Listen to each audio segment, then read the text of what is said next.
Bonjour mesdames et messieurs, et bienvenue à cette édition d'information sur Camer TV Info, la chaîne d'analyse de l'actu au Cameroun.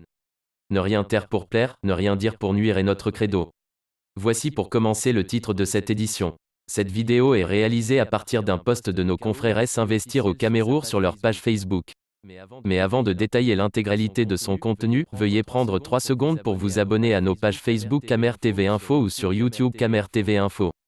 Un like pour une souscription à nos médias pour ne rater aucune de nos futures publications est fortement conseillé. Voici la teneur du post dans son intégralité.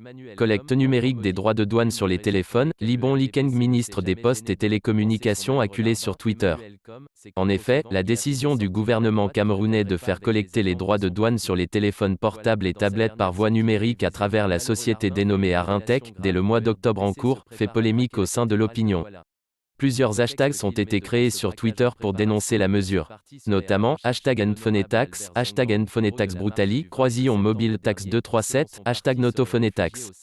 En quelques heures seulement, plus de 13 000 tweets ont été postés sous le hashtag #NPhonetax dans la journée du samedi 10 octobre 2020.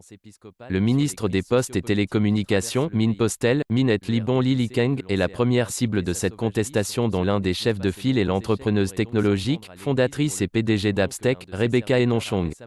Les opérateurs télécoms vont envoyer un fichier avec des dizaines de millions de données à une société inconnue avec un mode de sécurité inconnu. Cette société va traiter les données et voir si ce téléphone a déjà été déclaré comme étant dédouané. Pour les téléphones sans IMEI, numéro d'identification d'un portable, la société parle de faire une triangulation utilisant d'autres éléments pour lui donner un compte. Cette méthode n'est pas techniquement fiable. Cela voudra dire que nombreux téléphones dédouanés normalement se verront absents de cette liste et seront facturés, critique Rebecca Enonchong, également préoccupée par d'autres problèmes. Il se pose un problème.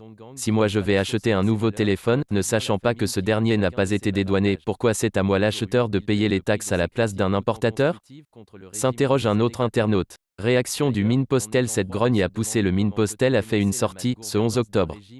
Objectif, essayer de rassurer l'opinion même si certaines questions n'ont pas trouvé des réponses. Il s'agit notamment de celles relatives à la fiabilité de la société d'Arintec, mandataire de l'État dans cette opération, ou encore de celles sur la régularité de la transformation du crédit téléphonique de l'usager en moyen de paiement de la taxe douanière en question.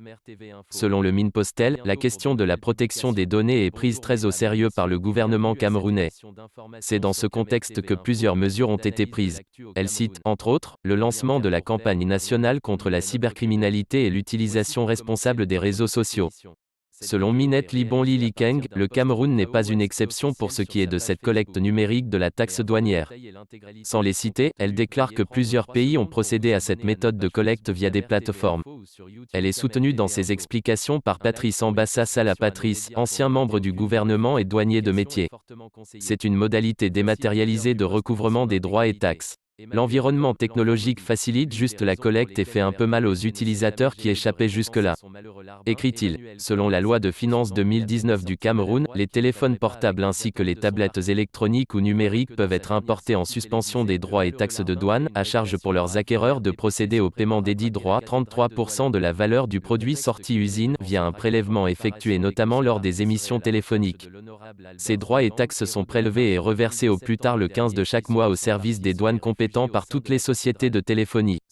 Ces sociétés sont tenues, en collaboration avec les services de l'État compétents ou leurs mandataires, de configurer leur système de manière à éviter toute connexion à leurs réseaux respectifs par les téléphones et tablettes non dédouanés. Veuillez prendre 3 secondes pour liker la vidéo et la partager. N'oubliez pas de vous abonner à la chaîne YouTube Camer TV Info. À bientôt pour de nouvelles publications.